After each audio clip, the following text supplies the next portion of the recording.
Hi guys, and welcome back to Alistair Davies Golf. Today I want to bring you a video from the Forest of Arden where I'm based on pitching. And what I want to share with you is a great simple concept to improve your pitching action.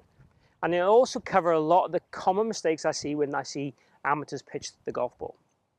So some credit to this video needs to go to a colleague of mine called Tom Whitehouse, a very good player and a short game coach. I overheard him saying this to a player when we were coaching together in Spain earlier this year, and I really liked the comment, I really liked the concept, so I'm passing the concept forward to yourselves.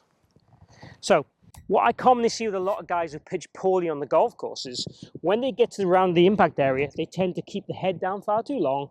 Their arms will shorten up because obviously they're losing deflection to the golf ball. They tend to be very narrow and collapsed, as I'd call it, and the arms have no radius. So the concept I want you to think about with this is imagine your nipples were eyes. And what I want you to think about is when we're hitting the golf ball, I want you to think about you're going to stare at the golf ball and follow the golf ball.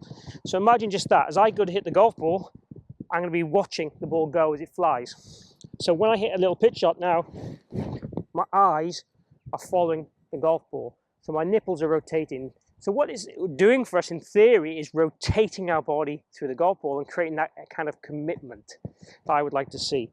So you might say, okay, what about the backswing? Okay, well, the eyes are going to point away from the golf ball and look over here, rotate and look to the golf ball, and then look past the golf ball to the target, nice and quick and early. And if anything, I prefer to see people have the head up too quickly when they pitch rather than keep the head down. This allows us to get the arm structure correct and the extension of the body correct, rather than too much of a shortening of the radius and a poor body control.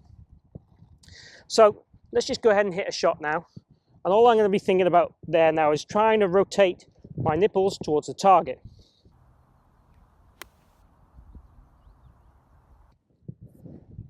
Pretty good contact in that one. And what you should see from that is I had a really good rotation and flow to my swing. There was none of this kind of head down business and shortening business. Let me just show you one of those I'd commonly see people do wrong. So it'd look kind of like that. So poor distance control. I managed to strike it reasonably well, but I had no power or distance control on it at all.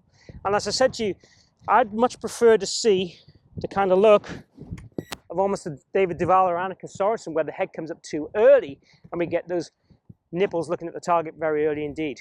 So let's just try one of those where I get the David Duval look. That was the best strike of the lot. Dead straight as well. So you'll see from that video that my eyes really come up very quickly and early on the golf swing. So that's exactly why I want to see, that freedom and motion and extension of your body, not the fear, not oh God, that lies bad. How do I dig it out of there? I want to see that control, movement of your body every single time. So have a go at the two drills, thinking about the nipples and also thinking about the David Duval, Annika Sorensen look to your golf swing. Give yourself that freedom and look to your golf swing that we want to see. Try it out. Let me know how you get on by posting comments in the box down below. If you've enjoyed the video, please click like. Make sure you subscribe if you haven't already. I've got regular content coming every week. And really thanks for watching and the support.